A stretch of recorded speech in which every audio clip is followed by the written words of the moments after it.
Hello, welcome back. Well, of course, we're gearing up to the budget tomorrow. Let's find out what the Conservatives have got to say, shall we? Joining us now is the Shadow Secretary of State for Housing, Communities and Local Government. That is James Cleverly. Good to have you with us. Hi.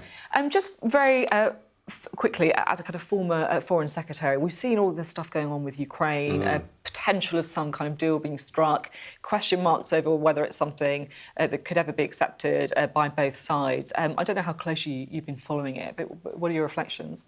Well, any kind of deal has got to work for the Ukrainian people. That's got to be the priority. They are the injured party. They're the country that's been invaded, unprovoked invasion.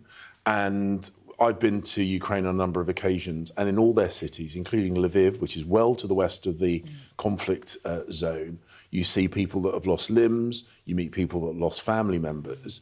It cannot be the case that other countries say those fatalities, those injuries are all for nothing. So it's got to work for the Ukrainian people. And the final point that I would make in any kind of deal is it cannot be seen to reward the aggressor. It has got to re-establish the idea that you cannot redefine borders by force. So in a way, if there's any deal which would involve Ukraine giving up land it currently holds, that feels like it would be rewarding the aggressor, right? That's, I think, it would come across. I struggle to see how that kind of deal would ultimately be sustainable, and I struggle to see how other potential aggressors around the world won't read that as an encouragement for invasion and aggression, and that is not an environment that we want to create.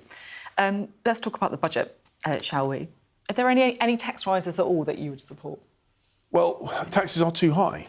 This is the simple truth that we've got to get our head around. It's stifling business. We're seeing entrepreneurs leaving the country at record levels.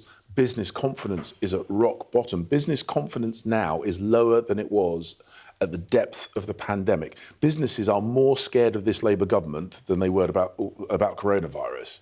So we've got to do something about that. We've identified £45 billion worth of savings, which will be split between tax cuts, very, very important, help stimulate the economy, and bringing down the deficit. We're seeing none of that from Labour, and they are going to tax all the people they promised they wouldn't tax. And these taxes are now completely counterproductive. They're not even raising any money, but they are stifling businesses, they're deterring entrepreneurs, so, really bad for the country. There's a couple of things there. You're saying that the taxes Labour are looking at aren't raising any money. I mean, that's not true, is it? Well, you can say that they have other consequences and stuff like that, but they are raising money, aren't they? I think what we'll see is when we look back at these proposals, when we look back at these couple of years, I think we'll find that where taxes have gone up on things like national insurance, employers' national insurance contributions, any rises there will be offset by the fact we're now seeing greater unemployment. So we see property-related taxes, which are stifling the house building market and reducing the number of property transactions. So I think the balance will actually see that these taxes are counterproductive, damaging the economy and really not raising money at all. Talking about the council tax balance, for example, you think that will lose money? I think... Because there does seem to be an awful lot of people saying that these are like massively out of date. This is actually quite a practical way of taxing assets. There is an argument. There is an argument to look at how we fund local government, and these are things that we will look at between now and the next general election. But what Labour are doing, in contravention of the promises they made earlier, is just ramping up taxes on property like they said they wouldn't. And what that's doing is it's stifling transactions, it's stifling business, it's deterring building homes from being built, it's making it harder for people to get on the housing ladder. All these things are detrimental to the economic outlook. That's why growth forecasts have now been predicted to go, been revised downwards for the whole of this parliament. We spoke to the boss of Centrica earlier, Chris O'Shea, which of course owns British Gas. He said that he would actually be happy to pay more tax. Would you be? Would you be? He can. Would you be happy to pay more tax? No, I think taxes are too high. Look, if he wants to pay more taxes, he is allowed. Let me do which camera. You can pay more taxes. Red. There we go. You can pay more taxes. You can make voluntary contributions. I think what he's actually saying is he wants other people to pay more tax. I think other people are already paying too much tax. If he wants to pay more, he can write a cheque to HMRC and he can do that.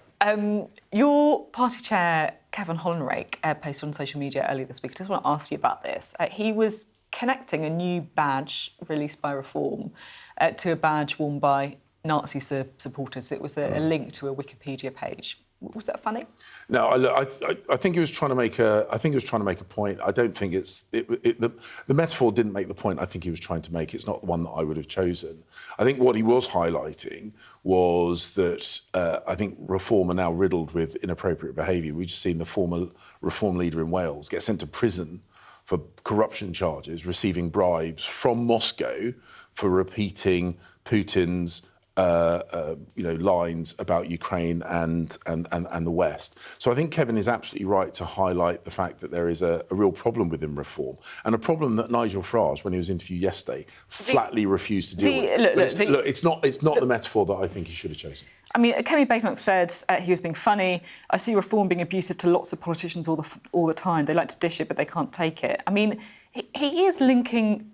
He's linking a Reform badge to a Nazi badge. We can all see the point he's trying to make there, right? Yeah, and as I say, it's not the metaphor that I would have chosen. It's not the way I would have tried to make that point. I think that Kemi does make a really interesting and important point.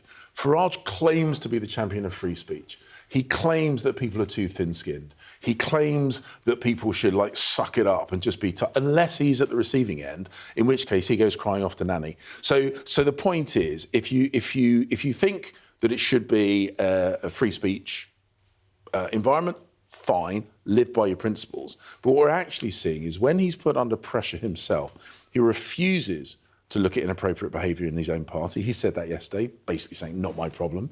He moans when he's criticised, yet he's quite happy to criticise others. So all I would ask him to do is be consistent to his own values, and all I would ask people that are thinking of voting Reform is actually have a look at what you're voting for, because I don't think it's what you want. OK, thank you very much indeed, James Cleverly. Always good to have you on the programme, James Cleverly there.